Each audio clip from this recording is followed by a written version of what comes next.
കൊച്ചിയിലും സമരം കെഎസ്ആർടിസി സർവീസുകളെ ബാധിച്ചിട്ടില്ല. രേണുക രാജൻ തയ്യാറാക്കിയ റിപ്പോർട്ട്.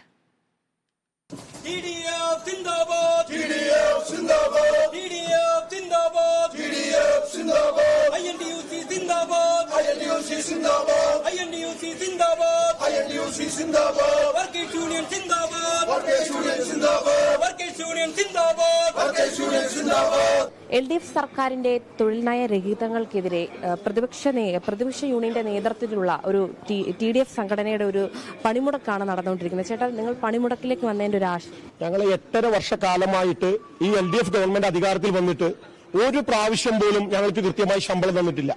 കേരളത്തിലുള്ള മുഴുവൻ സർക്കാർ ജീവനക്കാർക്കും കൊടുക്കുന്ന DA-യിൽ 1% പോലും DA ഇല്ലാതെ ജോലി ചെയ്യുന്നവരാണ് ഞങ്ങൾ.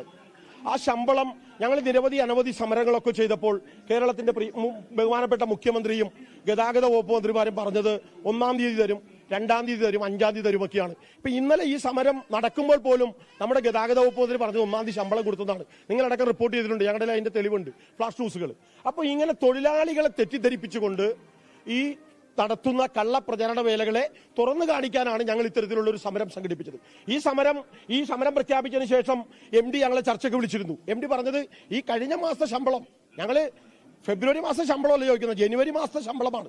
ആ ശമ്പളം എന്ന് തരാൻ പോലും തയ്യാറാകുമെന്ന് MD പറയുന്നില്ല. ഒരു ഗഡുവെങ്കിലും DA തരാൻ MD തയ്യാറാകുന്നില്ല. പുതിയ ബസ്സുകളില്ല.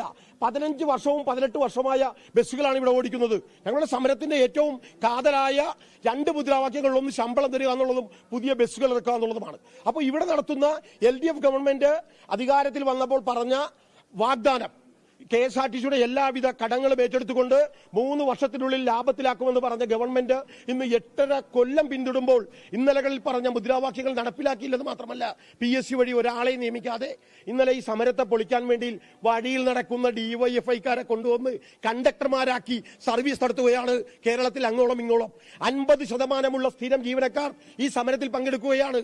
പക്ഷേ താൽക്കാലിക ജീവനക്കാരെ കൊണ്ടുവന്ന്, ഞാൻ വ്യക്തമായി പറയുന്നു, വഴിയിൽ നടക്കുന്ന DYFIക്കാരെ കൊണ്ടുവന്ന് ഈ സമരം പൊളിക്കാൻ വേണ്ടി ആങ്ങളെ ചത്താലും വേണ്ടില്ല, നാത്തൂന്റെ കണ്ണുനീര് കണ്ടാൽ മതി എന്നാണ് ഇവിടുത്തെ ഭരണാനുകൂല യൂണിയനുകൾ കാണിക്കുന്നത്. ഇത് കൊടുക്കുന്ന മെസ്സേജ് എന്താണ്?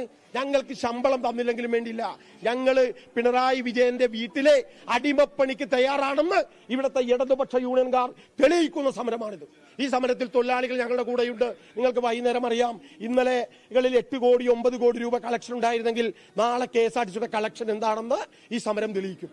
ഡയസ്ലോണിന് ഞങ്ങളുടെ പുല്ലിന്റെ വില കൊടുക്കുന്നില്ല ഈ ഗവൺമെന്റ് ഡയസ്ലോൺ എന്ന് വെച്ചാൽ ഞങ്ങളുടെ ജീവൻ മരണ പോരാട്ടം നടക്കുന്ന, ഞങ്ങൾക്ക് ജീവിക്കാനുള്ള അവകാശത്തിന് വേണ്ടി നടക്കുന്ന ഈ ഇടതുപക്ഷ ഗവൺമെന്റ് ഡയസ്ലോണിന്റെ ഞങ്ങളുടെ ഒരു വഴിയിൽ നടക്കുന്ന ഒരു പുല്ലിന്റെ വില പോലും ഞങ്ങൾ കൽപ്പിക്കുന്നില്ല. അത് അവജ്ഞയോടെ തൊഴിലാളികൾ തള്ളിക്കളഞ്ഞുകൊണ്ടാണ് ഈ പണിമുടക്കിൽ പങ്കെടുക്കുന്നത്. ഈ പണിമുടക്ക് ഇവിടെ തീരുന്നില്ല.